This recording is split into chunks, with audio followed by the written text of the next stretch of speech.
ఇర్మియా గ్రంథాన్ని ధ్యానిస్తున్నాం. వందనాలు. ఇర్మియా గ్రంథంలో మనం 18వ సెషన్కి చేరుకున్నాము. 5వ అధ్యాయంలో ఉన్నాం. గత వారం 5వ అధ్యాయం మనము మొదటి వచనం నుంచి 19 వచనాల వరకు ధ్యానించడం జరిగింది. నేటి సెషన్లో 5వ అధ్యాయము 20 నుంచి 25 వచనాల వరకు ధ్యానిద్దాం. కుదిరితే ముందు దాకా వెళ్ళి 30 వచనాల వరకు ధ్యానిద్దాం ప్రియులారా. 5వ అధ్యాయము 20వ వచనం నుంచి 25 వచనాలను చదువుకొని నేటి వాక్య ధ్యానాన్ని ప్రారంభించుకుందాం.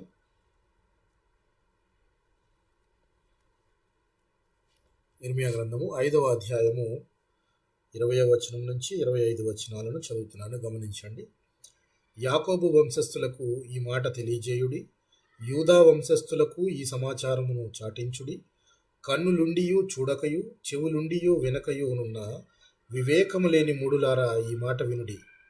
సముద్రము దాటలేకుండునట్లును, దాని తరంగములెంత పొర్లినను అవి ప్రబలలేకయు, ఎంత ఘోషించినను దాన్ని దాటలేకయు ఉండునట్లును, నిత్య నిర్ణయము చేత దానికి ఇసుకను సరిహద్దుగా నియమించిన నాకు మీరు భయపడరా? నా సన్నిధిని వనకరా? ఇదే యెహోవా వాక్కు. ఈ జనులు తిరుగుబాటును ద్రోహమును చేయు మనస్సు గలవారు. వారు తిరుగుబాటు చేయిచు తొలగిపోవచ్చున్నారు. వారు, రండి, మన దేవుడైన యెహోవా యందు భయభక్తులు కలిగియుందుము. ఆయనే తొలకరి వర్షమును కడవరి వర్షమును దాని దాని కాలమున కురిపించువాడు గదా. నిర్ణయింపబడిన కోతకాలపు వారములను ఆయన మనకు రప్పించునని తన మనస్సులో అనుకున్నారు. మీ దోషములు వాటి క్రమమును తప్పించెను. మీకు మేలు కలగకుండుటకు మీ పాపములే కారణము. చిన్న ప్రార్థన చేసుకొని వాక్యదానాన్ని కంటిన్యూ చేసుకుందాం. కృపాసత్య సంపూర్ణుడు అయిన మా ప్రియ పరలోకపు తండ్రి, పరిశుద్ధుడా, నీ పవిత్రమైన పాదాలకు వందనాలు, వేలాది స్తుతులు, స్తోత్రములు తండ్రి. గడిచిన వారము దినములనైనా నీ కృపలోను సమృద్ధిలోను మా కుటుంబాల నుంచి ఎన్నో మేళ్లతోనైనా మమ్మల్ని తృప్తిగా పోషించారు. సజీవుల లెక్కలో ఉంచి మరొక నూతన దినాన్ని మాకు అనుగ్రహించారు. అందుని బట్టి మీకు వేలాది వందనములు చెల్లించుకొనుచున్నాం. ప్రభా, మీరిచ్చిన ఈ దినమందు సాయంకాల సమయంలో మీ సన్నిధిలోనైనా మేమంతా ఇలాగన కూడుకొని మా కొరకు దాచి ఉంచిన లేఖనములను మేము ధ్యానించుకుని పోచుండగా మీరు మాతో మాట్లాడమని ప్రార్థించి వేడుకొనుచున్నాం. త్వరపడి వచ్చిన ప్రతి ఒక్కరిని జ్ఞాపకం చేసుకోండి ప్రభువా. వారి కుటుంబాలను మీ కృపగలిగిన హస్తాలకు అప్పచెప్పుకొనుచున్నాం. నాయనా, వారి కోరికలను విజ్ఞాపనలు అన్నీ కూడా తండ్రి మీ చిత్తానుసారము తీర్చమని ప్రార్థించి వేడుకొనుచున్నాం. రాలేకపోయిన వారిని కూడా జ్ఞాపకం చేసుకోండి. రావాలని ఆశపడుతున్న వారిని త్వరపడి రప్పించమని ప్రార్థిస్తున్నాం. అలాగనే ప్రభువా, ఈ ఇమానుయేల్ ప్రేయర్ హౌస్ గ్రూప్లో జరుగుతున్న ప్రతి ఒక్క కార్యక్రమము మీకు మహిమకరంగా జరుగుతుందని నమ్ముచున్నాం తండ్రి. నాయన, ఇంకను అనేక మంది ఉంటూ ఉండగా ప్రభా మరి రాలేకపోవచ్చు ఉన్నారు. కారణమైతే మేము ఎరుగుము, కానీ ప్రభా సర్వము ఎరిగిన గొప్ప దేవ, మరి రావాలి ఆశపడుతున్న వారికి నాయన మీరు చేయబట్టి నడిపించమని ప్రార్థించి వేడుకొనిచున్నాం. అలాగనే ప్రభా, ఆశపడి వచ్చిన వారి ప్రాణములను తృప్తిపరచమని, నన్ను నీ నోటి బూరగా వాడుకోనమని ప్రభా. నాయనలో అయితే ఏ జ్ఞానము లేదు ప్రభా. మీరిచ్చు జ్ఞానం చెప్పున బోధించుటకు ఈ సహాయం దయచేయమని, ఈ ప్రార్థనకు ఆది అంతం మీరే నడిపించమని, ఈ ప్రార్థన అంతా కూడా ప్రభా యేసుక్రీస్తు వారి అతి పరిశుద్ధమైన నామములో అడిగి వేడుకొనుచున్నాము తండ్రి. ఆమేన్. మంచిది ప్రియులారా, ఇర్మియా గ్రంథాన్ని ధ్యానిస్తూ ఉన్నాం మనము. ఇర్మియా గ్రంథంలో గత సెషన్లో ఏ వాక్యము గురించి మాట్లాడుకున్నామో ఏమైనా జ్ఞాపకం ఉందా మీకు? 5వ అధ్యాయంలో ఏ సెషన్, ఆ సెషన్లో ఏం మాట్లాడుకున్నామో జ్ఞాపకం ఉందా ప్రియులారా మీకు? ఇర్మియా గ్రంథం 5వ అధ్యాయము 19 వచనాలు మాట్లాడుకున్నాం. ఈ పిల్లలు నన్ను విడిచి దైవములు కాని వాటి మీద ప్రమాణం చేయుదురు అని. Okay, very good. మంచి పాయింట్ గుర్తుపెట్టుకున్నారు. మరి ఒకరు ఎవరైనా మీకు గుర్తున్న పాయింటే చెప్పగలరా?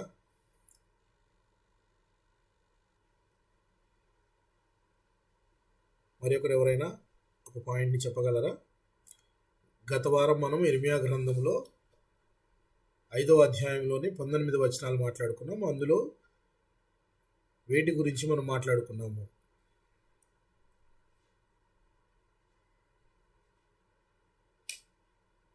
ఇశ్రాయేలీయులు యూదావారిని విశ్వాసఘాతకులు. రైట్. అయితే గుర్తుంచుకున్న పాయింట్స్ మంచిదే. ఎందుకు నేను ఇలా అడుగుతున్నానంటే ప్రియులారా, వినడం కేవలం వినివారులా ఉంటే మనము ఉపయోగం లేదు. విన్న వాక్యాన్ని మనము దాన్ని గమనించుకొని గ్రహించుకొని ఏం చెప్తుంది వాక్యము అనేది గ్రహించినంత కాలము అలాగే ఉంటాం. సో విన్న వాక్యము వెంటనే మర్చిపోయే వారంలా ఉండకుండా ఆ వాక్యాన్ని జాగ్రత్తగా ధ్యానించేటట్టుగా ఉండాలి.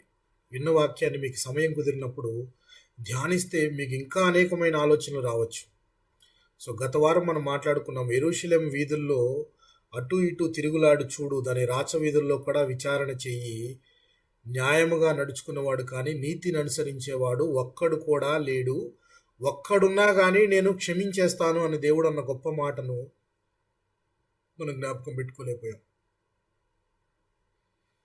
అందరూ అమ్మ చెప్పిన మంచి పాయింట్, దైవం కాని వాటి తోడు యెహోవా జీవము తోడు అన్నవారు ఇప్పుడు అబద్ధానికే ప్రమాణం చేస్తారు, అలా తయారయ్యారు అని చెప్పి ఈ ప్రజలంతా ఇలాగే ఉన్నారు, మరి ఇలాంటి వారి వద్ద కాకుండా నేను ఇంకొక దగ్గరికి వెళతాను, ఇంకొకరి వర్గం వారి దగ్గరికి వెళతాను అని చెప్పి ఆయన మాట్లాడటం జరిగింది. ఏ వర్గం వారు? వాళ్ళు ఈ ప్రజలైతే ఇలాగున్నారు, ఎవరూ నీతిమంతుడు లేడు ఇందులో, అయితే నేను ఇంకొకరి దగ్గరికి వెళతాను, ఇంకొక వర్గం దగ్గరికి వెళితే వాళ్ళలో నీతిమంతుడైనా ఉన్నాడేమోనని ఒకళ్ళ దగ్గరికి వెళతాను అని ఇర్మియా గారు అనుకోవటము మనం మాట్లాడుకున్నాము. ఏ వర్గం అది?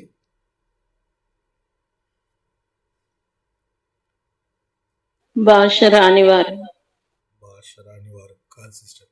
ఏ వర్గం వారంటే ఘనులైన వారి దగ్గరికి వెళతాను అని అన్నాడు ఇర్మియా గారు. గనులు ప్రవక్త. ఎవరి దగ్గరికి? మనుషులు వీళ్ళందరిలోనూ ఎవడు నీతిమంతుడు కనపడలేదు, పోనీ ఘనులలోనైనా ఉంటాడేమోనని గనుల వద్దకు పోతిని అని పోవాలని ఆయన నిర్ణయించుకున్నాడట. ఘనులు అంటే మనము చెప్పుకున్నాము, ఘనమైన కార్యాలు జరిగిస్తూ ఉండేవారు అని చెప్పుకున్నాము. తీరా ఘనులైన వారి వద్దకు పోతే వారు వీరికన్నా హీనంగా ఉన్నారు. వారు ఎప్పుడో కాడిని విరిచి వారికంటూ దేవుడిచ్చిన ధర్మశాస్త్రాన్ని కాదంటూ వారి సొంతగా ఒక ధర్మశాస్త్రాన్ని పెట్టుకొని దాని ప్రకారం నడుచుకుంటున్నారు. వారైతే భ్రష్టులైపోయారు అని చెప్పేసి మనం మాట్లాడుకున్నాం. వారి గురించి జెఫన్యా గారు తన గ్రంథంలోనూ, మీకా గారు తన గ్రంథంలోనూ కూడా మాట్లాడిన విషయాలు కూడా మనం మాట్లాడుకున్నాం. యాజకులు కూలికి బోధిస్తారని చెప్పాము. అలాగే న్యాయాధిపతులు న్యాయాన్ని తిప్పివేస్తారని చెప్పి మనం మాట్లాడుకున్నాము. అంటే గనులైన వారు ఏ గోత్రానికి ఒక పర్టికులర్గా ఒక గోత్రానికి అనేక రకాలైన బాధ్యతలు అప్పగించినట్టు మనము చూసాం. అదిను లేవి గోత్రం అని మాట్లాడుకున్నాం. అలాగా ఒకరికి చెప్పే స్థాయిలో ఉండేవారు దిగజారిన స్థితిలో ఉంటే ఏ విధంగా ఉంటుందని ఆయన బాధపడుతూ ఉంటూ, మీకు రాబోతున్న శిక్షను నేను చెప్తున్నానని చెప్పి ఒక దూరదేశము నుండి భాష రాని క్రూర ముఖము కలిగిన ఒక జనమును మీ మీదకు రప్పించదను అని చెప్పడం జరిగింది. ఏంటది? దూరదేశం ఏంటిది? భాష రాని దేశం ఏంటిది? ఎస్, బబులోను దేశం. భాష రానిది భాష ఏంటని చెప్పుకున్నాం ప్రియులారా, జ్ఞాపకం ఉందా? బబులోను భాష ఏంటి? Aramaic language. Very good. వీరిది ఇజ్రాయేలీలది లేక కనానులో ఉన్న హెబ్రీ భాషలో మాట్లాడేవారు. భాష రాని జనాంగం ఒకటి మీ మీదకు వస్తుంది, క్రూర ముఖము కలిగిన వారు వారి మాటలు మీకు బోధపడవు. మీరు చెప్పే మాట వారికి అర్థం కాదు. వారు ఎంతగా హింసిస్తారు మిమ్మల్ని అంటే, మీ కుమారులను నాశనం చేస్తారు, మీరు పండించిన పంటను తినేస్తారు, ఇక విపరీతమైన శిక్షను మీ మీద వేస్తారు అని చెప్పేసి వారి మీదకి చెప్తూ ఉన్నాడు. ఇప్పుడు మనము 5వ అధ్యాయము 20వ వచనం చూద్దాం. యాకోబు వంశస్థులకు ఈ మాట తెలియజేయుడి, యూదా వంశస్థులకు ఈ సమాచారము చాటించుడి. కన్నులుండియు చూడకయు, చెవులుండియు వినకయునున్న వివేకము లేని మూడులారా ఈ మాట వినుడి. కన్నులుండియు చూడకయు, ఇది తమాషాగా ఉంది. కన్నులుంటే చూస్తారు కదా, కన్నులుండి చూడకపోవటం ఏంటి అని కనుక మనం ఆలోచిస్తే, దేవుడు అన్ని ప్రాణులకు లాగే మనకు కూడా కన్నులు ఇచ్చాడు. కన్నులతో మనము చుట్టూ జరిగే వాటిని తెలుసుకుంటూ ఉంటాం, చూస్తూ ఉంటాం, దాని యొక్క తీవ్రతను మనము గుర్తిస్తూ ఉంటాం కళ్ళతో. అయితే ఇక్కడ దేవుడు అంటున్న మాట ఏంటంటే, యూదా వంశస్థులను కన్నులు ఉండి కూడా చూడలేకపోతున్నారట. కన్నులుండి చూడలేకపోవటము అనేది ఏంటి? ఒక అర్థం చెప్పుకుంటే మీకేమైనా అర్థమైందా? కన్నులుండి చూడలేకపోవట అంటే అంధత్వం వచ్చిందని. ఎస్, అంధత్వం వచ్చిందని అర్థం. అంటే అంధత్వం వచ్చింది అంటే ఫిజికల్గా అంధత్వము అనేది ఉంది. జనరల్గా కళ్ళు లేని వాళ్ళకి అనేక మందికి దేవుడు స్వస్థత దయచేసి కళ్ళనిచ్చాడు. కళ్ళు లేనప్పుడు వాళ్ళు ఎంతగా తపన పడతారు అంటే చుట్టూ ఉన్న లోకాన్ని చూడాలి, లేకపోతే ఒక బోధకుడు లేక ఏసే మెస్సయ్య మన మధ్య తిరుగుతున్నాడు అని అంటే ఆయన చూడాలని తపన పడే కళ్ళు లేనివారు ఎంతగా బాధపడతారో. కానీ ఉన్నవారు, చుట్టూ చూస్తున్నవారు ఆయనను నిర్లక్ష్యం చేస్తూ ఉంటే, లేక మనకు దేన్ని మనము చూడాలి అనేది మనకు తెలియక చూడకూడని వాటిని చూస్తూ మన కళ్ళు మూసుకుపోయి ఉన్నాయి. అయితే యూదా వారి గురించి ఆయన చెప్తూ ఉన్నాడు, కనులుండి చూడలేకపోతున్నారు. కనులుండి చూడలేకపోవటం అనే దాని గురించి మనము మాట్లాడుకునే ముందుగా అబ్రహాము హాగరును పంపించేసిన తర్వాత హాగరు తన పిల్లవాడిని తీసుకొని వెళ్ళి ఒక అరణ్య ప్రాంతంలో వెళ్ళి ఆ పిల్లవాడికి ఇక నీళ్లు లేక, తను తెచ్చిన నీళ్లు అయిపోతే నీళ్లు లేక ఈ పిల్లవాడు చనిపోతాడేమోనని ఒక ప్రదేశంలో వదిలేసి ఆమె దూరంగా వెళ్ళి కూర్చొని ఏడుస్తూ ఉందట.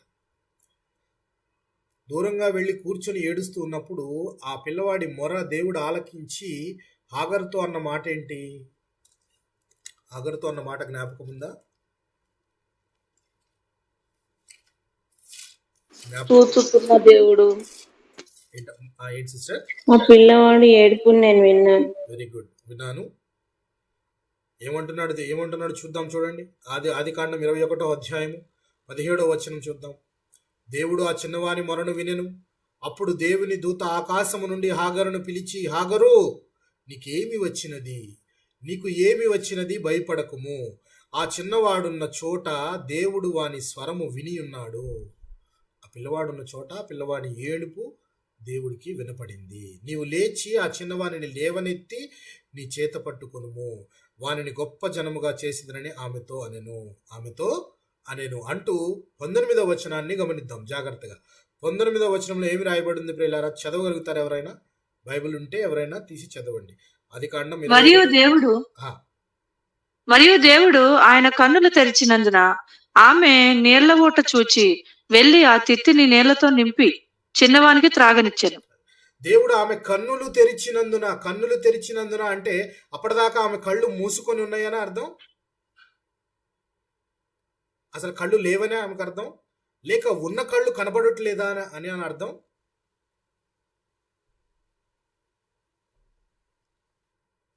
ఆత్మీయంగా చూడట్లేదు.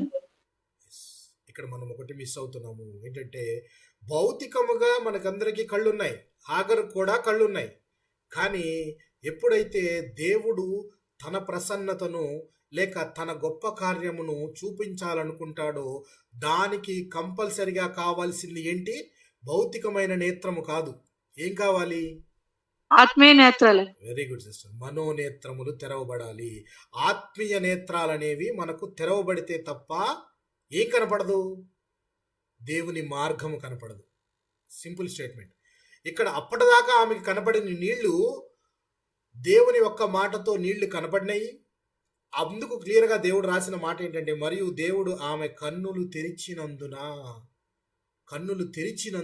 అంటే తెరిచినందున అని మనం అక్షరార్థంగా అర్థం ఉంటే గనక ఆమె కన్నులు అంటే ఆమె కన్నులు లేవా? కన్నులు అప్పటికే ఆమెకి ఏమైనా ముసుగుపోయి ఉన్నాయా అని కాదు. ఆమెకు దేవుని స్వరము గుర్తించాలంటే కంపల్సరిగా మన మనోనేత్రాలతోనే గుర్తించగలము, కానీ మనము మన ఫిజికల్గా ఉండే నేత్రాలతో గుర్తించలేము. ఒకటి ఇక్కడ కనబడుతుంది ఏంటంటే, దేవుడు ఆమె కన్నులు తెరిచినందున ఆమె నీళ్ల ఊట చూచి వెళ్ళి ఆ తిత్తిని నీళ్లతో నింపి చిన్నవానికి త్రాగనిచ్చెను. ఇక్కడ ఈమె మనోనేత్రాలు తెరవబడటం వలన ఏం కలిగిందంటే దేవుని యొక్క ప్రొవిజన్, ఆయన సమృద్ధి. మనోనేత్రాలు తెరవబడటం అంటే దేవుని యొక్క సమృద్ధిని చూడగలగటం, ఆయన మనకిచ్చే, మన కుటుంబానికి ఇచ్చే దీవెనలను, ఆశీర్వాదాలను, సమృద్ధిని చూడగలగటం అంటే మన నేత్రాలు తెరవబడాలి. కళ్ళుండి మూసుకుపోయిన స్థితి అనేది, దాని గురించి మనం కొద్దిగా ముందుకెళ్ళాక మాట్లాడుకుందాం. అయితే ఇక్కడ హాగరు కనులు దేవుడు తెరిచినందున నీళ్లు కనపడ్డాయి. ఆ పిల్లవాడికి నీళ్లు తాపించడం జరిగింది. ఈ పిల్లవాడిని కూడా నేను గొప్ప జనాంగంగా చేస్తానని దేవుడు మాట ఇవ్వటం కూడా హాగరును ఆగర్కు చెప్పడం జరిగింది ప్రియులారా. అయితే మరొక సందర్భం కనుక మనం గమనించినట్లయితే మోయాబు రాజు అయిన బాలాకు అనే రాజు ఒక ప్రవక్తను పిలిపించుకుంటాడు. ఎప్పుడు అంటే ఇశ్రాయేలీయులంతా కనానులోనికి వెళ్ళబోయే ముందు వచ్చి మోయాబు ప్రాంతం ముందు దిగుతారు. ఇక్కడ మోయాబు రాజు అయిన బాలాకు అనే రాజు ఒక ప్రవక్తను పిలిపించుకుంటాడు. పిలిపించుకొని, ఇంత గొప్ప జనాంగంతో నేను యుద్ధం చేయలేను, అందుకని ఏదో ఒక ప్రవక్తను పిలిపించి అతని చేత వీరిని శపించినట్లయితే నేను యుద్ధం గెలవగలనని.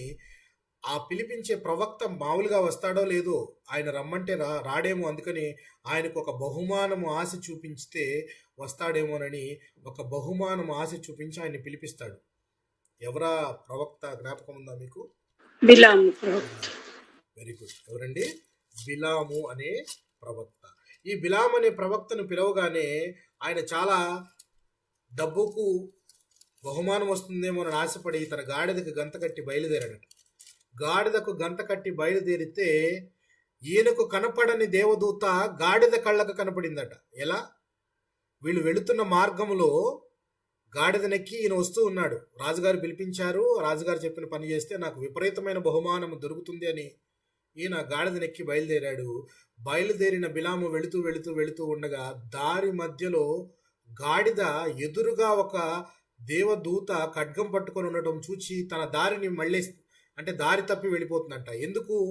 దారి తప్పి ఎందుకు వెళుతుంది అని అంటే, అలాగే స్ట్రైట్గా వెళితే దేవదూత సంహరిస్తాడేమో అని చెప్పేసి ఆ రూట్లో వెళ్ళడం కరెక్ట్ కాదు అని చెప్పేసి దారి మళ్ళటం జరుగుతుంది. ఈ దారి మళ్ళటం చేత ఈ గాడిదను ఏం చేస్తాడు ఈయన? బిలాం ఏం చేస్తాడు? కొడతాడు. కొట్టి, ఏంటి ఈ విధంగా చేస్తున్నావు, నువ్వు రోజు చక్కగానే వెళ్ళేదానివి, ఇప్పుడు ఎందుకు నువ్వు దారి మార్చి డైవర్ట్ అయిపోయి వెళ్ళిపోతున్నావు, పక్కకి అటు ఇటు వెళ్ళిపోతున్నావు అని అంటాడు. అనగానే అప్పుడు యెహోవా గాడిదకు వాక్కునిస్తాడు. గాడిదకు వాక్కునిస్తే చూడండి, గాడిద మాట్లాడుతుంది ఎవరితో? బిలాముతో. నేను నీకు దాసిగా ఉన్నాను, నీకు సేవ చేస్తున్నానని లోకువైపోయానా అనగానే ఆయన, మరి నువ్వు చేయవలసిన పని ఎందుకు చేయటం లేదు అని అంటే, గాడిద చెప్పేది ఏంటి? గాడిదకు కనబడుతున్నది ఈయనకి ఎందుకు కనబడట్లేదు అనంటే, ఈయనకి బహుమానం అనేది ఉండిపోయి దేవుని మార్గం కనబడట్లేదు. ఇహలోక సంబంధమైన వాటిని గురించి ఆలోచించినప్పుడు ఎప్పుడు దేవుని మార్గం మనకు కనపడదు. దేవుని మార్గం ఎప్పుడు అగోచరంగానే ఉంటుంది. ఎప్పుడు అత్యాస భరితలమైనప్పుడు, లేక ధనార్జనకు అలవాటు పడినప్పుడు, లేక ఇహలోక సంబంధమైన వాటిలో బిజీ అయిపోయినప్పుడు దేవుని మార్గం మనకు కనపడదు. ఆయన బిలాము వెళుతున్న మార్గం ఏమిటి? వెళ్ళి తన జనాంగము, దేవుని జనాంగమైన వారిని శపించడానికి వెళుతూ ఉంటే అక్కడ దేవుడు ఎదురుగా ఉన్నాడన్న సంగతి అతనికి కనపడలేదు. అతని కన్నులు భౌతికంగా ఉన్నప్పటికీ మూసుకుపోయిన స్థితిలో ఉన్నాయి. అతనికి బుద్ధి చెప్పడానికి అతని గాడిదకే వాక్కునివ్వాల్సి వచ్చింది దేవుడు. చూడండి, సంఖ్యాకాండం చూద్దాం ప్రియులారా. సంఖ్యాకాండము 23వ అధ్యాయము 31వ వచనాన్ని చూద్దాం. 22వ అధ్యాయము 31వ వచనాన్ని గమనిద్దాం. సంఖ్యాకాండము 22వ అధ్యాయము 31వ వచనాన్ని కనుక గమనిస్తే, అంతలో యెహోవా బిలాము కన్నులు తెరచెను గనుక అంటే తెరచెను గనుక దూసిన ఖడ్గము చేత పట్టుకుని త్రోవలో నిలిచియున్న యెహోవా దూతను అతడు చూచి తల వంచి సాష్టాంగ నమస్కారము చేయగా, సాష్టాంగ నమస్కారం చేశాడట. ఎందుకు సాష్టాంగ నమస్కారం చేశాడు? ఎప్పుడు యెహోవా దూత ఈయనకి కనపడ్డాడు? ఏమని రాయబడి ఉంది అక్కడ ప్రియులారా? జాగ్రత్తగా గమనించండి. ఎప్పుడు యెహోవా దూత ఈయనకి కనపడ్డాడు?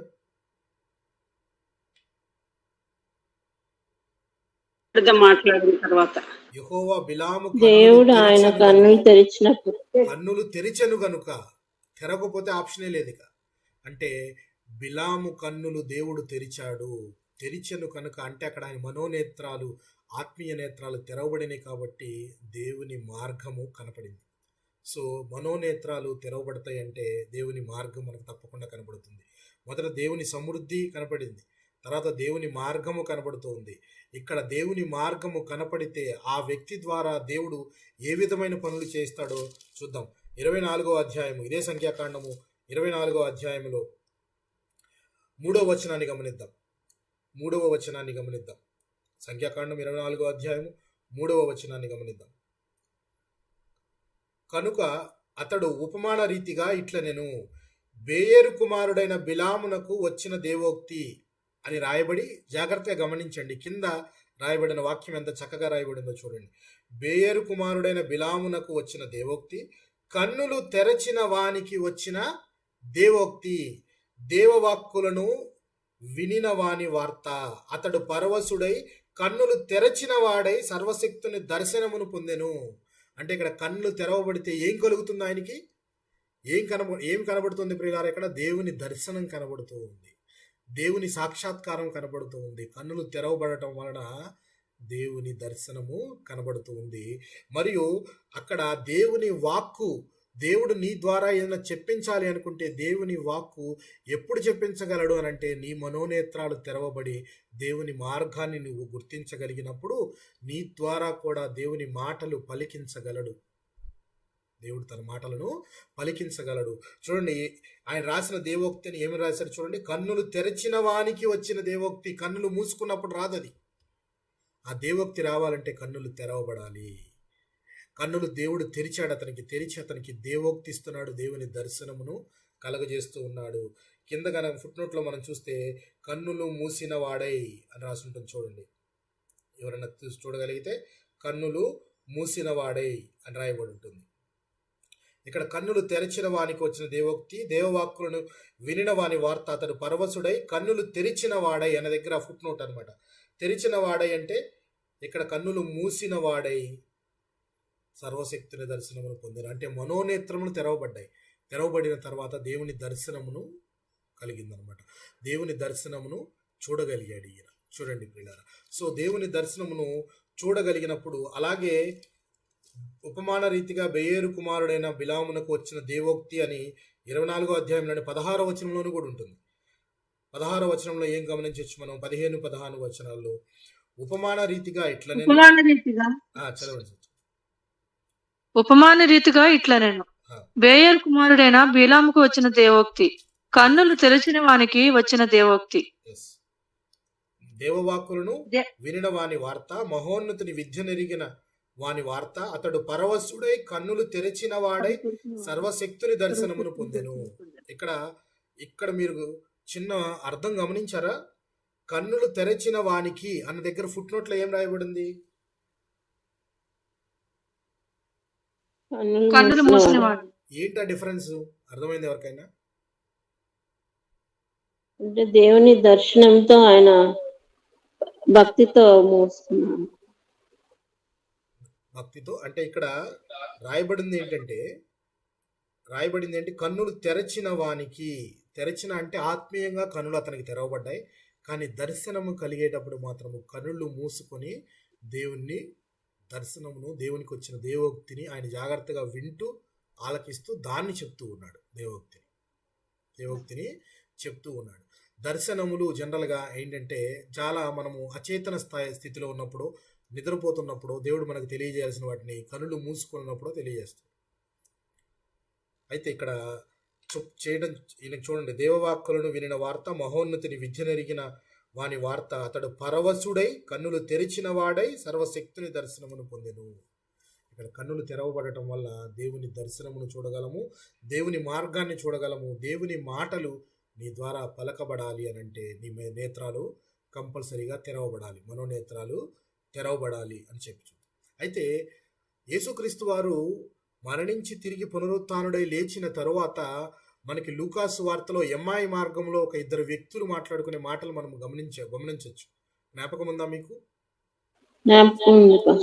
వారిద్దరు మాట్లాడుకుంటే మధ్య మంట పుట్టలేదా?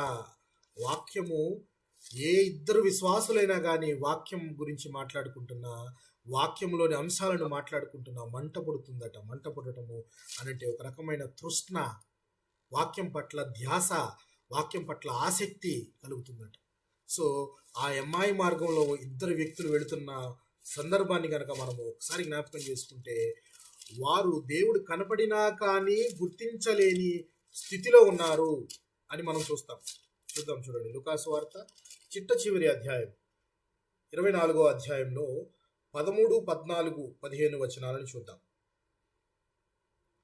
13, 14, 15 వచనాలను గమనిద్దాం. లూకాసు వార్త 24వ ఇదిగో ఆ దినమంది వారిలో ఇద్దరు యెరూషలేమునకు ఆమడ దూరంలో ఉన్న ఎమ్మాయి అను ఒక గ్రామమునకు వెళ్ళుచు జరిగిన ఈ సంగతులన్నిటిని గూర్చి ఒకరితోనొకరు సంభాషించుచుండెను. వారు సంభాషించుచు ఆలోచించుకొనుచుండగా యేసు తానే దగ్గరకు వచ్చి వారితో కూడా నడిచాడు. అయితే వారు ఆయన్ను గుర్తుపట్టలేకుండా వారి కన్నులు మూయబడేవి. వారు గుర్తుపట్టలేకుండా కన్నులు మూయబడను. కన్నులు మూసుకొని ఉంటే దేవుని స్వరాన్ని కానీ దేవుణ్ణి కానీ దేవుని మార్గాన్ని కానీ మనము గుర్తించలేము. ఇక్కడ ఎమ్మాయి మార్గంలో ఉన్న ఇద్దరు వ్యక్తులు, ఇక్కడ మనం అంటానికి ఏ ఇద్దరు ముగ్గురు వ్యక్తులు కూడి ప్రార్థిస్తున్న దేవుడి యొక్క ప్రసన్నత అక్కడ ఉంటుంది అంటానికి ఇది కూడా ఒకటి. వాళ్ళిద్దరూ నించొని వాక్యం గురించి మాట్లాడుకుంటున్నారు. యెరూషలేములో జరిగిన సంగతులన్నింటినీ గురించి మాట్లాడుకుంటున్నారు. అన్ని సంగతుల గురించి మాట్లాడుకుంటూ ఉన్నారు. అయితే ఇన్ని సంగతులు మాట్లాడుకుంటున్న వారికి యేసు ప్రభువు వచ్చి ప్రాణము పెట్టి తిరిగి పునరుత్థానుడై లేస్తాడు అన్న సంగతి వీరు ఎరుగుకుండా ఉన్నారు. కాబట్టి వారి కన్నులు మూయబడి ఉన్నాయి. చూడండి, ఇక్కడ వారు సంభాషించుచు ఆలోచించుకొనుచుండగా యేసు తానే దగ్గరకు వచ్చి వారితో కూడా నడిచెను. అయితే వారు ఆయనను గుర్తుపట్టలేకుండా వారి కన్నులు మూయబడెను. వారి కన్నులైతే భౌతికంగా కన్నులు ఉన్నప్పటికీ వాళ్ళకి మూయబడిన స్థితిలో ఉన్నాయి. దేవుని మార్గాన్ని కానీ దేవుణ్ణి కానీ గుర్తించే స్థితిలో లేరు అని చెప్పి చూస్తాం మనం. అయితే ఎప్పుడైతే వారు మాట్లాడుకుంటూ వచ్చి ఆయన వారితో కూడా భోజనానికి కూర్చున్నప్పుడు, వారితో కలిసి లోపలికి వెళ్ళి వారితో కలిసి భోజనానికి కూర్చున్నప్పుడు ఒక రొట్టె పట్టుకొని స్తోత్రము చేసి దాన్ని విరిచి వారికి పంచిపెట్టగా అంటే ఏం చేశాడు దేవుడు అక్కడ? విరిచి వారికి పంచిపెట్టగా అనగానే ఏం జ్ఞాపకం వచ్చి ఉంటుంది వారికి? లాస్ట్ సప్పర్ ప్రభురాత్రి భోజనము జ్ఞాపకం వచ్చింది. ఇదిగో నా శరీరము మీ కొరకు విరవబడినది. వెంటనే వారికి అరేరే, ఈ మాట ఎవరిది? ఎవరిని గురించి రాయబడింది? ఎవరు ఈ మాటలు మాట్లాడుతూ ఉన్నారు? స్వయాన ఎవరు? ఈయన మన ప్రభు అయిన క్రీస్తే కదా. ఆయన గుర్తుపట్టి తిరిగి ఆయన లేచి వచ్చాడని వారి కన్నులు టక్మని తెరవబడి అట. అప్పటికి వారికి బల్బు గాని వెలిగి వారి మనోనేత్రాలు తెరవబడిని. చూడండి పిల్లలు, క్రీస్తు ఇలాగూ శ్రమపడి తన మహిమలో ప్రవేశించిన అగత్యము కదా అని వారితో చెప్పి ఈ కన్నులు తెరవబడడానికి ముందు అనేకమైన మాటలు చెప్తాడు దేవుడు. చూడండి 26, 25 వచనాలు కనుక మనం గమనిస్తే, అందుకు ఆయన, అవివేకులారా, ప్రవక్తలు చెప్పిన మాటలన్నిటినీ నమ్మని వదంతులారా, మందమతులారా, క్రీస్తు ఇలాగూ శ్రమపడి తన మహిమలో ప్రవేశించిన అగత్యము కాదా అని వారితో చెప్పి, మోషేయు సమస్త ప్రవక్తలను మొదలుకొని లేఖనమునన్నిట్లో తన గూర్చిన వచనముల భావము వారికి తెలిపెను. ఏ వచనము ఎవరి గురించి చెప్పబడుతుంది? ఈయన పునరుత్థానము గురించి, ప్రాణము పెట్టుట గురించి, పుట్టుట గురించి ఇవన్నీ ప్రవక్తలు చెప్పలేదా? చెప్పారు కదా. యెషయా గారు 53వ అధ్యాయంలో సఫరింగ్ సర్వెంట్, అందులో ప్రతి డీటెయిల్ ఉంటుంది. ఆయన ఎలా శ్రమ పడతాడు, ఎలాంటి శ్రమలు పడతాడు, ఆయనను మన అతిక్రమములు బట్టి ఆయన పరిహారము నందుతాడు అని చెప్పేసి, ఆయన నల్లగొట్టబడతాడు అని చెప్పి ఇవన్నీ రాయబడి ఉంటాయి. ఇవన్నీ వాళ్ళకి ఎక్స్ప్లెయిన్ చేసిన తర్వాత వారితో కూర్చొని భోజనం చేస్తూ ఒక రొట్టెను విరిచి వారికి ఇవ్వగా వెంటనే వారి మనోనేత్రములు తెరవబడినాయట. అంటే అప్పటిదాకా మనోనేత్రములు తెరవబడినాయి అంటే ఇక్కడ మనకి కావాల్సిన అర్థం ఏంటంటే, ఎప్పుడైతే క్రీస్తును ఎరుగుతామో, క్రీస్తును విశ్వసిస్తామో, క్రీస్తును విశ్వసించి ఆయనను నమ్మి బాప్తిజం తీసుకుంటామో అప్పుడు ఎవరి నేత్రములు తెరవబడతాయి? ప్రియులారా? ఎవరైతే రక్షింపబడ్డారో, ఎవరైతే నమ్మి విశ్వసించారో, మీరు మీ సువార్తను విని అది మీకు సువార్త అని మీరు ఫీల్ అవ్వాలి. కానీ లోకానికి సువార్త అంట, ఆయన పుడితే లోకానికి ఆనందం అంట అనే మాటలు చెప్పకూడదు. ఆయన పుడితే లోకానికి ఆనందము, నాకు ఆనందము, నా కుటుంబానికి ఆనందము, లోకానికి ఆనందం అని చెప్పాలి. కానీ అదట ఇదట అని చెప్పే మాటలు కాదు. మీ సువార్తను మీరు విని క్రీస్తును నమ్మి విశ్వసించి ఆయనలో బాప్తిజం మీరు పొందినప్పుడు మీ మనోనేత్రములు తెరవబడతాయి అని చెప్పి ఆయన చెప్తూ ఉన్నాడు. ఈ మనోనేత్రములు తెరవబడతాయి అని చెప్తున్నాడు. సో హాగరు దగ్గర మనోనేత్రములు తెరవబడటం వల్ల దేవుడి ఏం కనపడింది అక్కడ మనకి? దేవుని సమృద్ధి కనపడింది. అదే బిలాము దగ్గర బిలాము కన్నులు తెరిచినప్పుడు దేవుని యొక్క దర్శనము కనపడింది, దేవుని మార్గము కనపడింది ఆయనకి. అలాగే ఈ అమ్మాయి మార్గంలో ఏకంగా వీరి మనోనేత్రములు తెరవబడితే దేవుడే వారి ఇంట వచ్చి ఉన్నాడు.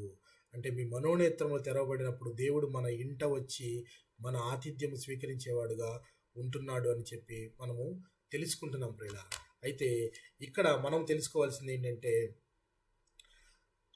యూదావారు వీరందరూ కూడా దేవుని యొక్క ప్రసన్నతను కానీ ఆయన యొక్క అద్భుత కార్యాలు కానీ ఇన్ని చూసిన వ్యక్తులు, కన్నులారా చూచిన వ్యక్తులు వారి కన్నులు తెరవబడలేదు, ఇంకా మూసుకునే ఉన్నారు అనంటే ఎంత బాధాకరమైన విషయమో ఆలోచించండి. ఒకసారి ద్వితీయోపదేశ కాండంలో ఒక చక్కని మాట ఉంటుంది, మాటను చూద్దాం. ద్వితీయోపదేశ కాండము 7వ అధ్యాయం 19వ వచనాన్ని గమనిద్దాం. ద్వితీయోపదేశ కాండము 7వ అధ్యాయం 19వ వచనాన్ని గమనిద్దాం. నీ కన్నులు చూచిన ఆ గొప్ప శోధనలను, సూచక్రియలను, మహత్కార్యములను, బాహుబలమును, చాచిన చేతిని బాగుగా జ్ఞాపకం చేసుకున్నాను. నీకు భయం పుట్టించున్న ఆ జనులకందరికీ నీ దేవుడైన యెహోవా అలాగే చేయను. ఎంత చక్కని మాట చూడండి ప్రియులారా. నీ కన్నులు చూచిన ఆ గొప్ప శోధనలను, సూచక క్రియలను, మహత్కార్యములను, బాహుబలమును, చాచిన చేతిని బాగుగా జ్ఞాపకం చేసుకొనుము అని చెప్పి ఇక్కడ మోషే గారు వారికి చెప్తూ ఉన్నారు. మీరు చూసినవి ఒకటే రెండా? ఎన్ని చూశారు వాళ్ళు? నిజంగా ఎన్ని చూసుంటారు చెప్పండి ప్రియులారా. ఒక్క మాట అనుకుందాం, ఎన్ని చూసి ఉండొచ్చు వాళ్ళు? మహత్కార్యాలు కానీ, దేవుని సూచక క్రియలు కానీ, అద్భుతమైన దేవుని ప్రసన్నత కానీ వారు ఎన్ని చూసి ఉండొచ్చు? ఇజ్రాయేలీయులు ఐగుప్తు నుంచి దేవుడు చేశాడు, వీరు చూసారా లేదా? వాళ్ళు కూడా చూసారండి. చూసిన వారిని మోషే గారు ఏమంటున్నారు? జ్ఞాపకం పెట్టుకోండి అని అంటున్నారు. కనీసము జ్ఞాపకం పెట్టుకోండి అంటే జ్ఞాపకము పెట్టుకోకపోగా, జ్ఞాపకం పెట్టుకోవడానికి చూడండి 1, 2 కాదు. దేవుడు ఒక చిన్న మేలు చేసినా, లేకపోతే ఒక వ్యక్తి మీ జీవితంలో చిన్న మేలు చేసినా మనం పదే చెప్తూ ఉంటాం, ఆ వ్యక్తి నాకు ఎంతో మేలు చేశాడండి అని చెప్పి చెప్తూ ఉంటాం. ఇక అలా చూస్తే అనుదినము మన జీవితాన్ని పొడిగిస్తూ, మన జీవితంలో కావాల్సిన ప్రతిదీ మనకు అందిస్తూ, ఆయన కృపను అలాగే పరిశుద్ధాత్మను మనకు తోడుగా ఇచ్చిన దేవుణ్ణి మనం ఎంతగా జ్ఞాపకం ఉంచుకోవాలి? ఆయన చేసిన కార్యాలను ఎంతగా జ్ఞాపకం ఉంచుకోవాలి? నీ జీవితంలో పర్టికులర్గా ఎన్ని మహత్కార్యాలను దేవుడు చేశాడో నీకే తెలుసు, వేరే వాళ్ళకి తెలియదు. అవి నువ్వు జ్ఞాపకం పెట్టుకునేవారుగా ఉండాలి, అనుదినము స్తుతించేవారంగా ఉండాలి. మనం జ్ఞాపకం పెట్టుకోండి అని మోషే గారు ప్రత్యేకంగా వాళ్ళకి చెప్తూ ఉన్నాడు. నా కన్నులు నీ వైపు చూస్తూనే ఉండాలి, కానీ నా కన్నులు మార్గం తప్పిపోయేటట్టు ఉండకుండా చెయ్యని కీర్తనాకారుడు కూడా ఒక మాట అంటున్నాడు. ఒకసారి చూద్దాం. కీర్తనల గ్రంథము 119వ కీర్తన, కీర్తనల గ్రంథము 119వ కీర్తన 37వ వచనాన్ని గమనిద్దాం. వ్యర్థమైన వాటిని చూడకుండా నా కన్నులు త్రిప్పివేయమే, నీ మార్గంలో నడుచుకున్నటకు నన్ను బ్రతికింపు. వ్యర్థమైన వాటిని చూడకుండా నా కన్నులు త్రిప్పివేయము. ఎన్నో వ్యర్థమైన వాటిని చూడకుండా త్రిప్పివేయము. ఎవరు రాస్తున్నారు ఈ మాటలను కనుక గమనిస్తే మనము నిజంగా ఆశ్చర్యపోతాం. ఎవరు రాస్తున్నారు ఈ మాటలు? ఎవరు రాస్తున్నారు సిస్టర్? ఎజ్రా గారు. ధర్మశాస్త్రమందు ప్రవీణుడైన శాస్త్రి ఈ విధమైన మాటలు రాస్తూ ఉన్నాడు. ఏ మాటలు రాస్తూ ఉన్నాడు ఆయన? వ్యర్థమైన వాటిని చూడకుండా నా కన్నులు త్రిప్పివేయుము. నా కన్నులు వ్యర్థమైన వాటిని చూస్తున్నాయి, కానీ ఏది ఉపయోగకరమైనది, ఏది నాకు అవసరము, ఏది మార్గము, ఏది చెడు మార్గము అనే వాటిని గుర్తించలేని స్థితిలో నా కన్నులు ఉండకుండా వాటిని తిప్పివేయము అని చెప్తూ నీ మార్గంలో నడుచుకున్నట్టుకు నన్ను బ్రతికింపుము. అలాగే 141వ కీర్తనలో కూడా ఒక మాట ఉంది, చక్కని మాట చదువుకుందాం. 141వ కీర్తన 8వ వచనాన్ని గమనిద్దాం. 141వ కీర్తన 8వ వచనము. యెహోవా నా ప్రభువా, నా కన్నులు నీ తట్టు చూచుచున్నవి, నీ శరణు జొచ్చియున్నాను. నా ప్రాణము ధారపోయకుము, నా నిమిత్తము వారి ఒడ్డిన వల నుండి, పాపం చేయి వారి ఉచ్చుల నుండి నన్ను తప్పించి కాపాడుము. అయితే నా ప్రభువా, నా కన్నులు నీ తట్టు చూచుచున్నవి. నీ తట్టు. సో కన్నులు ఎవరి తట్టు చూడవలసి ఉన్నాయో, వ్యర్థమైన వాటిని చూడకుండా దేవుని తట్టు మన కన్నులు చూచినట్లు మనము యజ్రావలే ప్రార్థించే వారముగా ఉండాలి.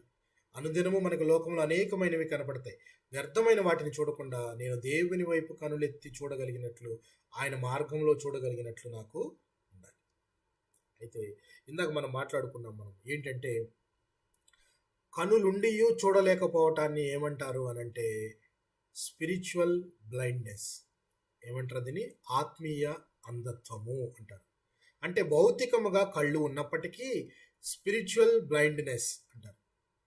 ఆత్మీయ అంధకారము. ఆత్మీయ అంధకారము అంటే ఆ రోజుల్లో యూదావారు కానీ బెన్యామీనీలు వారు కానీ కనులుండి చూడలేకపోయారు అని ఇర్మియా గారు క్లెయిమ్ చేస్తున్నారు తన గ్రంథంలో. ఇక్కడ మనము మన నిత్య జీవితంలో కనులుండి చూడలేని వారు అనంటే ఒకళ్ళే. ఎవరు? దేవుని వాక్యమును అర్థం చేసుకొని వారు, దేవుని మార్గం అంటే ఇష్టపడని వారు, దేవుని తెలుసుకొనినా అంగీకరించని వారు, వాక్యం పట్ల శ్రద్ధ లేనివారు. వీళ్ళంతా కూడా కనులు ఉన్నప్పటికీ అందులతో సమానం. ఆత్మీయ అంధత్వము, స్పిరిచువల్ బ్లైండ్నెస్ అని చెప్తున్నాడు. మత్తయి సువార్త 13వ అధ్యాయంలో ప్రభు అయిన క్రీస్తు వారు అన్న మాటలను ఒకసారి మనం జ్ఞాపకం చేసుకుందాం. మత్తయి సువార్త 13వ అధ్యాయం వచనం కూడా 13 అనుకుంటున్నాను. ఒకసారి చూద్దాం. మత్తయి సువార్త 13వ అధ్యాయము వచనం కూడా ఐ బిలీవ్ 13. ఇందు నిమిత్తము నేను ఉపమాన రీతిగా వారికి బోధించున్నాను. ఈ ప్రజలు కన్నులారా చూచి, చెవులారా విని, హృదయంతో గ్రహించి, మనస్సు త్రిప్పుకొని నా వలన స్వస్థత పొందకుండానట్లు వారి హృదయం క్రొవ్వినది, వారి చెవులు వినుటకు మందములైనవి, వారు తమ కన్నులు మూసుకొని ఉన్నారు గనుక మీరు వినుట మట్టుకు విందురు గాని గ్రహింపనే గ్రహింపరు, చూచుట మట్టుకు చూతురు గాని ఎంత మాత్రమో తెలుస్తున్నారు అని యెషయా చెప్పిన ప్రవచనం వీరి విషయమే నెరవేరుచున్నది. యెషయా చెప్పిన ప్రవచనం నెరవేరుతుందట. ఎలాగా? ఈ ప్రజలు కన్నులారా చూచి, చెవులారా విని, హృదయంతో గ్రహించి, మనసు తిప్పుకొని నా వలన స్వస్థత పొందకుండునట్లు. స్వస్థత పొందుకొనడము అనంటే ఆయన ద్వారా స్వస్థత పొందుకొనడం అంటే రక్షణ పొందుకొనడం. ఆయనను నమ్మి రక్షణ పొందుకొనకుండా మన చెవులు మన కళ్ళే బాగా క్రొవ్వి అడ్డం వచ్చేస్తున్నాయి. అంటే మన పాపములే మనకు దేవునికి మధ్య ఒక అడ్డుపొరలా కనబడుతున్నాయి. నీ దోషము వలనే నీవు దేవుణ్ణి చూడలేకపోతున్నావు. నీకు దేవునికి మధ్య నీ దోషములు అడ్డుగా వస్తున్నాయి అని చెప్పి దేవుడు చెప్తూ ఉన్నాడు. అయితే ప్రభు అయిన క్రీస్తు వారు మన కొరకు ఆయన ఆరోహణమై వెళ్ళిపోయిన తర్వాత కూడా మీతో కూడా సదాకాలం ఉండడానికి నేను పరిశుద్ధాత్మను తండ్రి నుంచి కోరుకుంటాను, అది వచ్చినప్పుడు మిమ్మల్ని సర్వసత్యములోనికి నడిపిస్తుంది అని చెప్తున్నాడు. సర్వసత్యములోనికి నడిపిస్తుంది. ఆ సత్యం అంటే ఏంటి?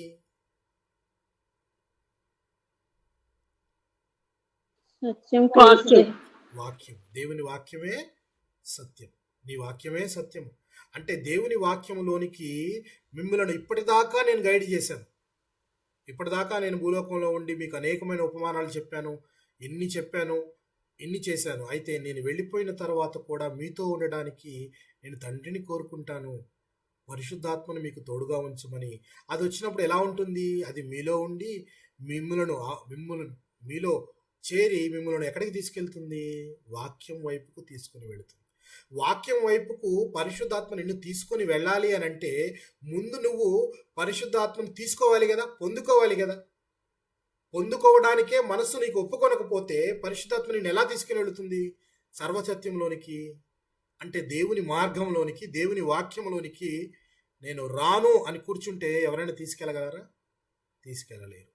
సో ఇక్కడ ప్రభువు చెప్తున్న మాట, సంచకరువుగా మీకు పరిశుద్ధాత్మనిస్తాను అని చెప్తున్నాడు. ఎర్నెస్ట్, సంచకరువుగా అంటే ముందుగా మీకు ఈయన్ని ఇస్తున్నాను పరిశుద్ధాత్మ ఆయనని పొందుకోవటము అనేది మీరు నన్ను పూర్తిగా విశ్వసించినప్పుడు పరిశుద్ధాత్మను పొందుకుంటారు. పొందుకుంటే ఆయనే మిమ్మల్ని సర్వసత్యంలోనికి తీసుకుని వెళ్తాడు, వాక్యంలోనికి తీసుకుని వెళ్తాడు. అప్పుడు మీ కనులు ఎలా ఉంటాయి? మూయబడి ఉంటాయా, తెరవబడి ఉంటాయా?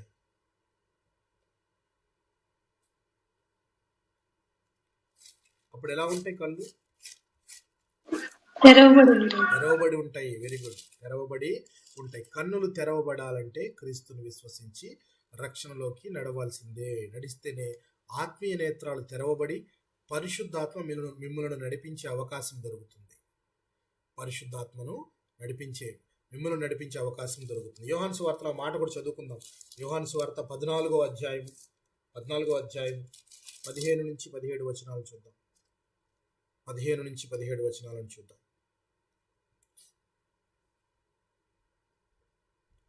15 మీరు నన్ను ప్రేమించిన ఎడల నా ఆజ్ఞలను గైకొందురు. నేను తండ్రిని వేడుకొందును, మీ యొద్ద ఎల్లప్పుడూ నుండుటకై ఆయన వేరొక ఆదరణకర్తను అనగా సత్యస్వరూపియగు ఆత్మను మీకు అనుగ్రహించును. లోకం ఆయనను చూడదు, ఆయనను ఎరుగదు, కనుక ఆయనను పొందనేరదు. ఎవరి లోకము?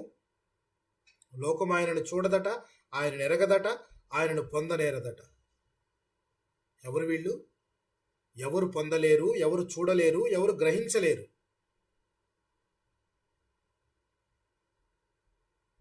దేవుని అడిగిన వారంటే.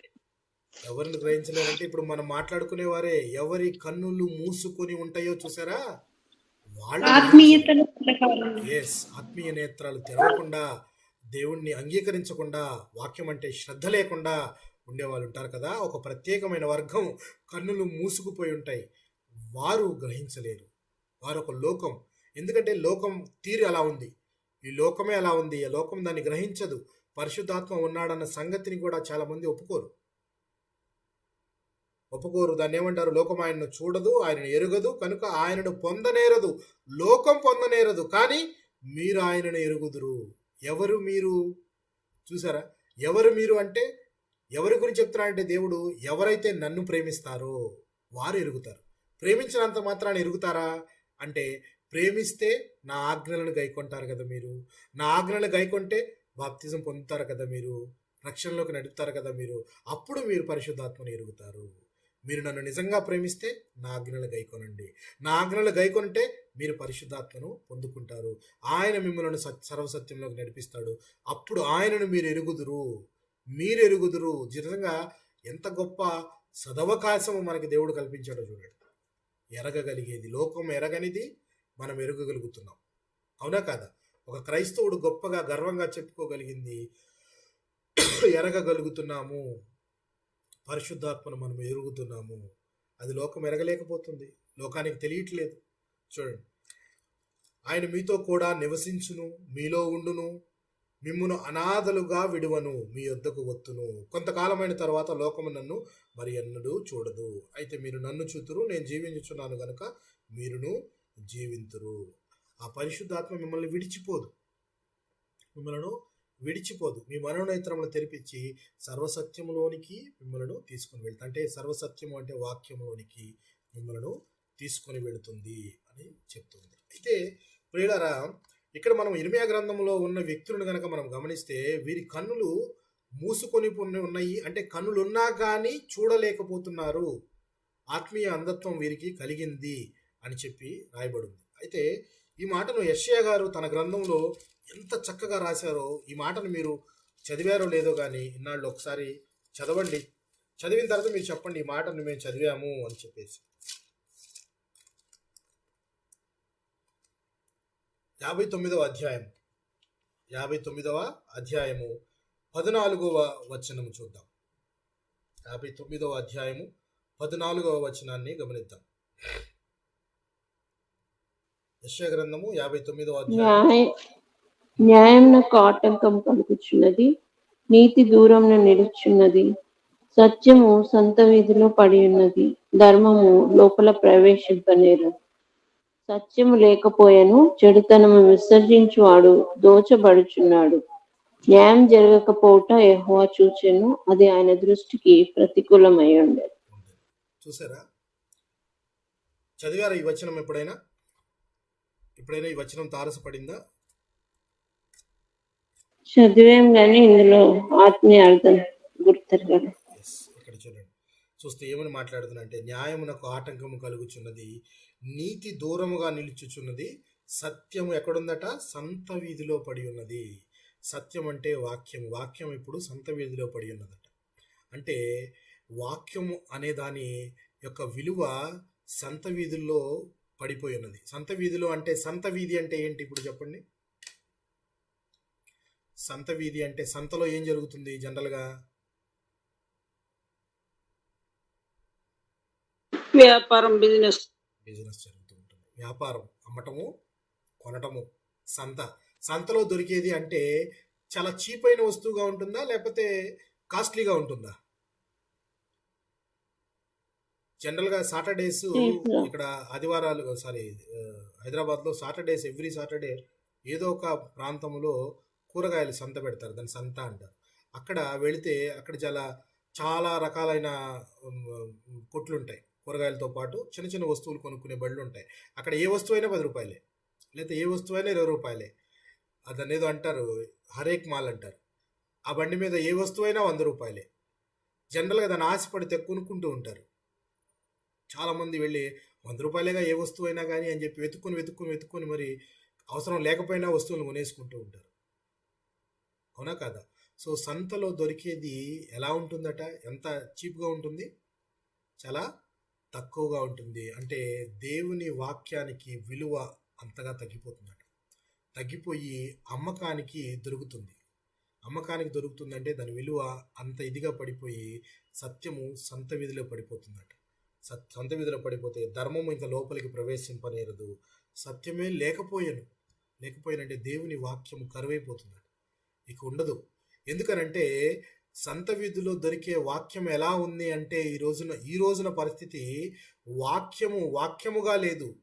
వాక్యం ఎలా ఉందంటే అనుకరించేది గాను లేక వారికి సంబంధించిందిగా ఉంది కానీ లోకాన్ని మెప్పించేదిగా ఉంది కానీ దేవుడు చెప్పినట్టు వాక్యము చెప్పబడట్లేదు. ఈ రోజుల్లో ఈ వాక్యము ఇది అని చెప్పబడట్లేదు. ఇది చెప్తే బాధపడతారేమో, ఇది చెప్తే అంత్య దినాల్లో ఈ విధంగా కష్టాలు వస్తాయంటే భయపడతారేమో.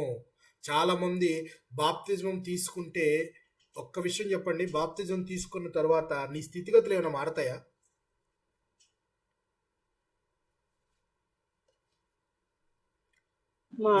నీ స్థితిగతులు ఏమైనా మారతాయా? మారు.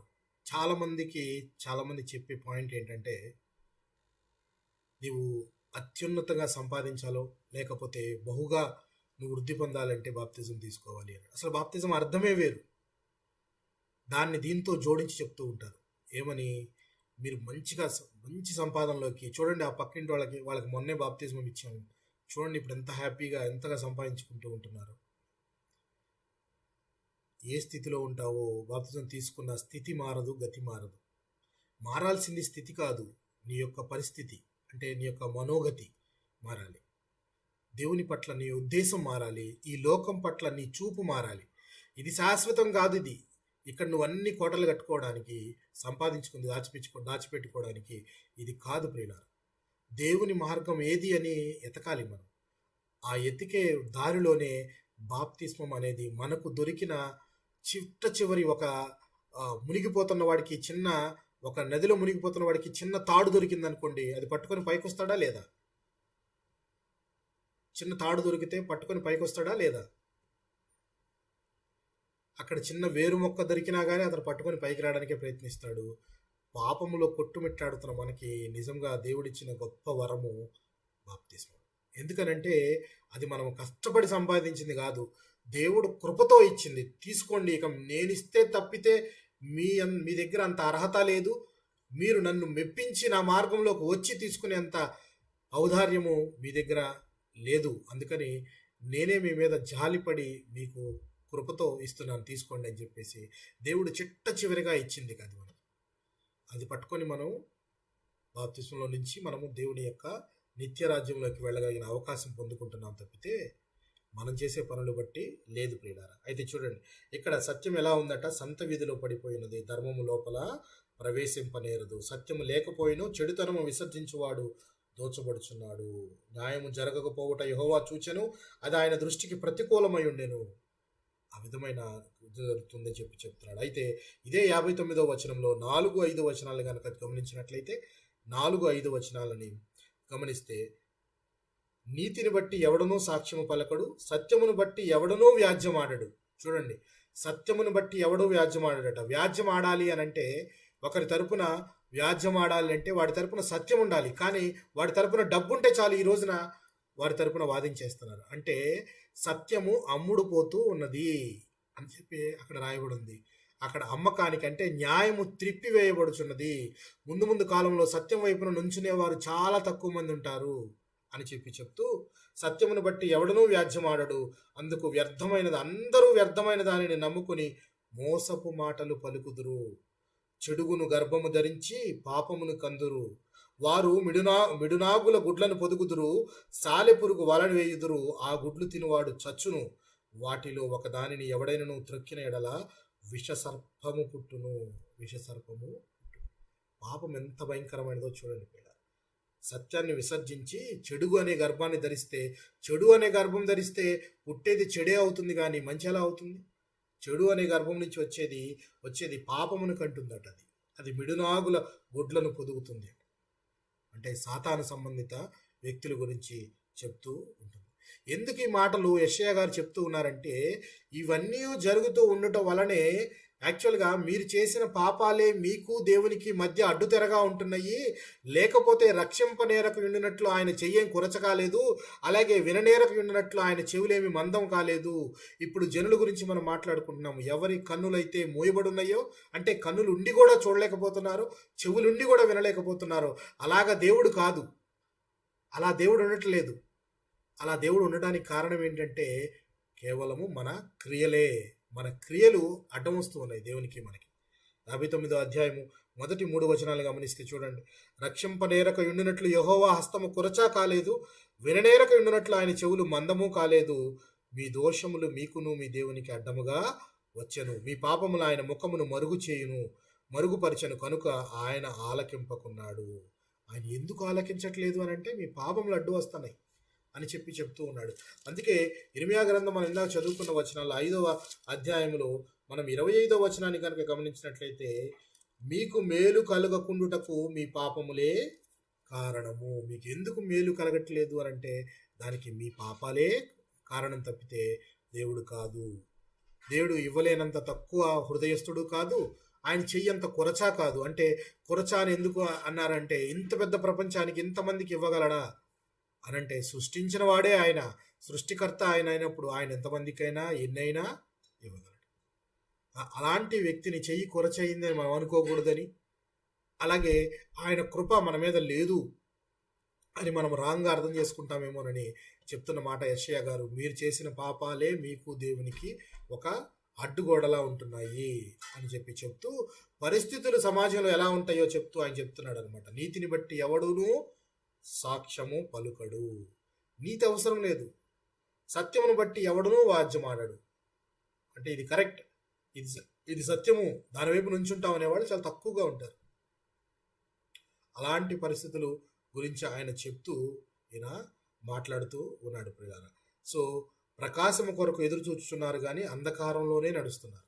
అందరూ వెలుగు కావాలి అనుకుంటున్నారు కానీ చీకటిలోనే నడుస్తూ ఉన్నారు అని ఆయన చెప్తూ ఉన్నాడు ప్రియులారా.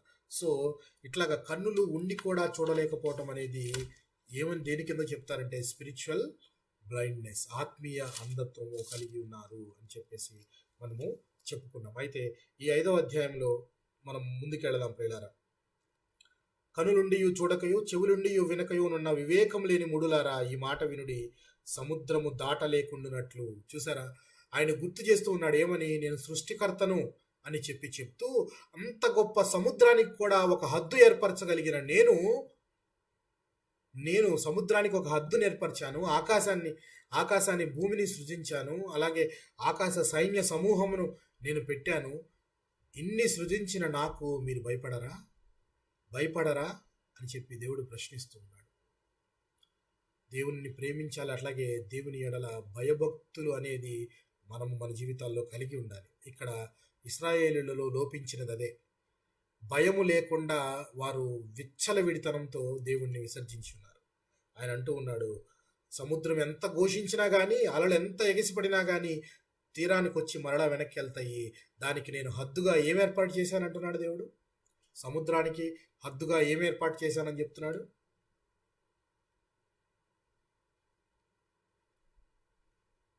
ఏం ఏర్పాటు చేశానని చెప్తున్నాడు ప్రియులారా?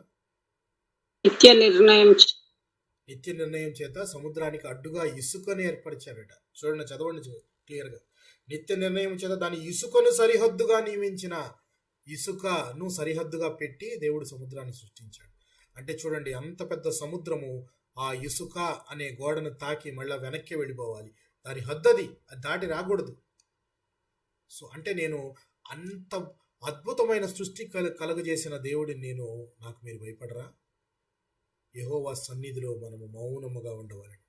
ఆయన కోపాగ్ని చేత ఉన్నప్పుడు మనము, ఆయన లోకమంతా ఆయన సన్నిధే, ఆయన సన్నిధిలో మనము మౌనముగా ఉండవలను అనేది హబక్కూకు గారు చెప్తున్న మాట. ఒకసారి ఆ మాటను చూద్దాం.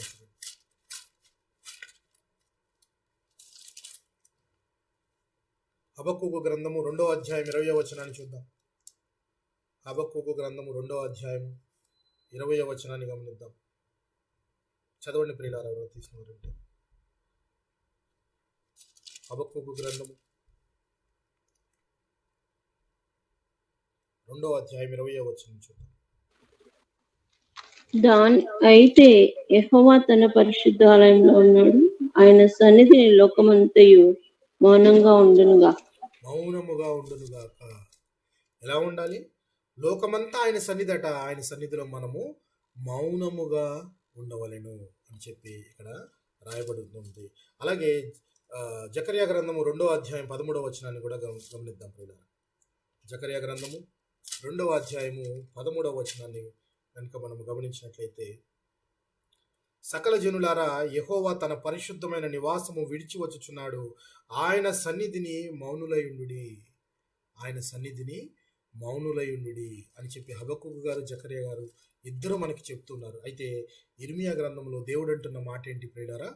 దేవుడు అంటున్న మాట ఏంటి? అంత గొప్ప సముద్రానికి కూడా నేను ఇసుక అనే సరిహద్దును పెట్టగలిగాను. సర్వ సృష్టికి సృష్టికర్తనైన నన్ను చూసి మీరు భయపడరా? కనీసము మీకు భయము భక్తి రెండూ లేవు. భక్తి ఎటూ లేదని ముందే కోట్ చేశాడు దేవుడు. భక్తి ఎలా లేదని చెప్పాడు?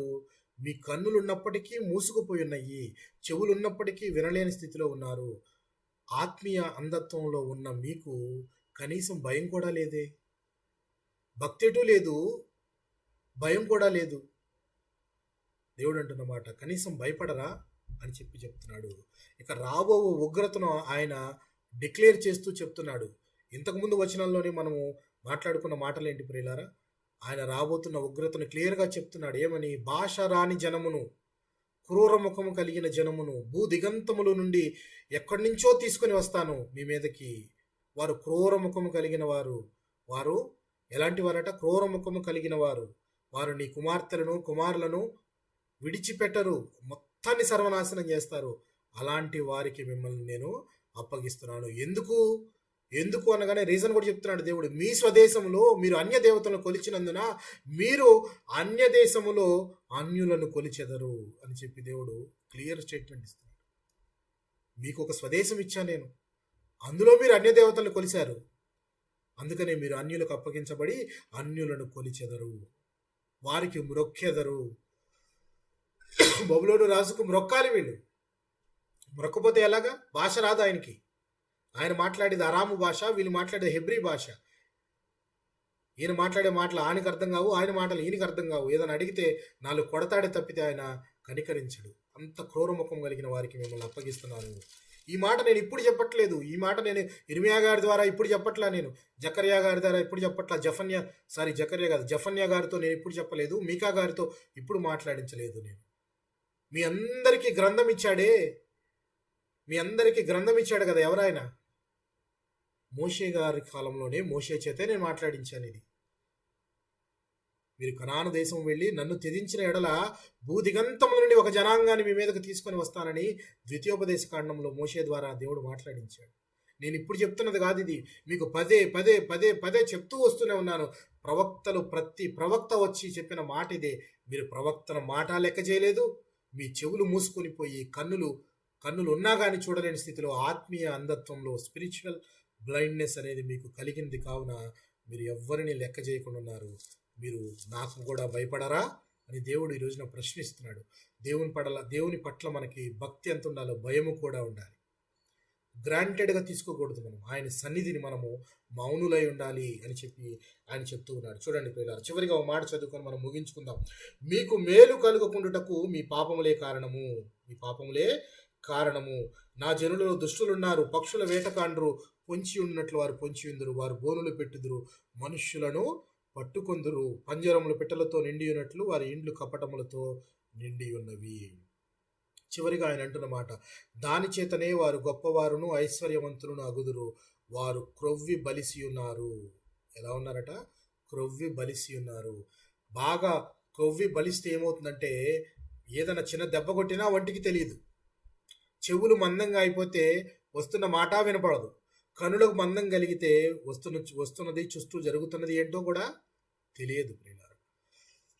అందుకనే వారంతా క్రొవ్వి బలిసి ఉన్నారు అని చెప్పేసి దేవుడు ఈ యూదా దేశంలో ఉన్న బెన్యామీనీయుల గురించి మాట్లాడుతున్నాడు ప్రియులారా, తన ప్రవక్త అయిన ఇర్మియా గారి ద్వారా. సో దీన్ని బట్టి మీరు చెప్పండి, కనులుండినా చూడలేకపోవటం అనే దాన్ని ఏమంటాం? స్పిరిచువల్ బ్లైండ్నెస్, ఆత్మీయ అంధత్వము అని అంటాం. ఎప్పుడు కన్నులు తెరవబడతాయి? దేవుడు మనల్ని దర్శించి. ఎప్పుడు కన్నులు తెరవబడతాయి? మనం పుట్టినప్పుడు అందరికీ కళ్ళున్నా కానీ స్పిరిచువల్లీ వీఆర్ ఆల్ బ్లైండ్. మనమందరం ఆత్మీయంగా గుడ్డివారమే పుట్టినప్పుడు. ఎప్పుడైతే మనము క్రీస్తును ఎరిగి క్రీస్తును విశ్వసించి ఆయన నామమున బాప్తిజం పొందుతామో అప్పుడు మన మనోనేత్రములు తెరవబడతాయి. ఎప్పుడైతే మనోనేత్రములు తెరవబడతాయో అప్పుడే పరిశుద్ధాత్ముడు నీలో ఉండి నివసించడానికి నువ్వు ఒక అవకాశం ఇచ్చినట్టు. ఆయన ఊరకనే ఉంటాడా? నీ స్థితిని గతిని మొత్తాన్ని మార్చేసి సర్వసత్యంలోనికి నేను తీసుకువెళతాడు. అప్పుడు ప్రతిదీ ఆయన విశదపరుస్తాడు. This is the truth. నీ జీవితం, నిజ జీవితం యొక్క విలువ ఇది అని చెప్పి ఆయన మీకు తెలియజేసి సర్వసత్యంలోనికి మిమ్మల్ని నడిపిస్తాడు. అందుకనే ఆయన మీతో కాలం ఉండడానికి నేను ఆయన్ని తండ్రిని కోరుకుంటున్నానని చెప్పి యోహాను సువార్తలో మనం తెలుసుకున్నాం. హాగర్ విషయం చూసాం మనం. హాగర్ విషయంలో ఆమె నేత్రములు తెరవబడినప్పుడు దేవుని యొక్క స్వరము లేక దేవుని యొక్క దర్శనము, దేవుని యొక్క సమృద్ధి కలిగింది. బిలాము విషయంలో బిలాము కన్నులు తెరవబడినప్పుడు ఆయనకు దేవోక్తి కలిగింది, దేవుని దర్శనము కలిగింది, దేవుని మార్గము కనపడింది. అలాగే ఎమ్మాయి మార్గములో ఉన్న ఇద్దరు వ్యక్తులు మాట్లాడుకుంటున్నప్పుడు వారు మాట్లాడుకుంటున్నంత సేపు దేవుడు వారితో ఉన్నప్పటికీ వారి కన్నులు మూయబడి ఉన్నాయి. ఎప్పుడైతే దేవుడు ఆ సంగతులన్నీ వారికి విశదపరిచి చెప్పిన తరువాత కూడా ఎప్పుడైతే ఆయన రొట్టె విరిచి వారికి ఇచ్చాడో వెంటనే వారి నేత్రములు తెరవబడ్డాయి. రొట్టె ఎప్పుడు విరిచి ఆయనకి ఇచ్చాడు అని అంటే, ఇదిగో నా శరీరం, ఇది నా శరీరము, ఇది మీ కొరకు విరవబడి ఉన్నది అని ఆయన చెప్పినప్పుడు వెంటనే వారి మనోనేత్రములు తెరవబడినాయట. అంటే కన్నులు అందరికీ ఉంటాయి, కానీ మనోనేత్రములు తెరవబడింది కేవలము క్రీస్తును ఎరిగిన వారికే, క్రీస్తును అంగీకరించిన వారికే. దాని ద్వారా దేవుని సమృద్ధి, దేవుని మార్గము, దేవుని వచనము, దేవుని దేవోక్తి మనము వినగలము, అనుభవించగలము. ఆయన సమృద్ధిలో మన జీవితాలను కట్టుకొనగలము. అలాంటి మనోనేత్రములు మన క్రీస్తు మనకిచ్చిన గొప్ప భాగ్యం అది. అయితే ఇర్మియా గారు ఆ ప్రజలకు ఏది లోపముగా ఉంది అని చెప్పి ఎత్తి చూపిస్తూ ఉన్నాడు. మీరు కనులున్నా చూడలేకపోతున్నారు, చెవులున్నా కానీ వినలేకపోతూ ఉన్నారు అని చెప్తూ ఉన్నాడు. అయితే మనం ద్వితీయోపదేశ కాండంలో చదువుకున్న ప్రకారము ఆయన చేసిన మహత్కార్యాలను మీరు కనులారా చూచి జ్ఞాపకం ఉంచుకోవాలట. మీ జీవితంలో దేవుడు చేసిన మేళ్లను మీరు చూసి కూడా అనుభవించి కూడా జ్ఞాపకం ఉంచుకోలేకపోతూ కళ్ళు మూసుకున్న స్థితిలో ఉన్నారేమో. ఒకసారి మిమ్మల్ని మీరు చెక్ చేసుకొని దేవుని మార్గంలో నడవడానికి మనలో ఇంకా ఏమైనా అడ్డంకులు ఉన్నాయేమో తెలుసుకొని మనము మన ఇంటి వారం అందరము రక్షణలోకి నడుచులాగున దేవుని కృప మనకు ఉండులాగున మనము ప్రార్థిద్దాం. ఈ దేవుడి కొద్ది మాటలను మన వినికిడిలో దీవించి ఆశీర్వదించును గాక. ఆమేన్. కూడి వచ్చిన మీ అందరికీ నా హృదయపూర్వక వందనాలు తెలియజేసుకుంటున్నాను. Thank you very much for joining. వందనాలు. వందనాలమ్మా. వందనాలు. ప్రేరేపించబడిన వారు ఎవరైనా ఒక చిన్న ప్రార్థన చేయగా మనము ఈ గూగుల్ మీట్ని ముగించుకుందాం. ప్రేరేపించబడిన వారు ఎవరైనా ఒక చిన్న ప్రార్థన చేయవలసిందిగా ప్రభు పేరట మనవి చేస్తున్నారు.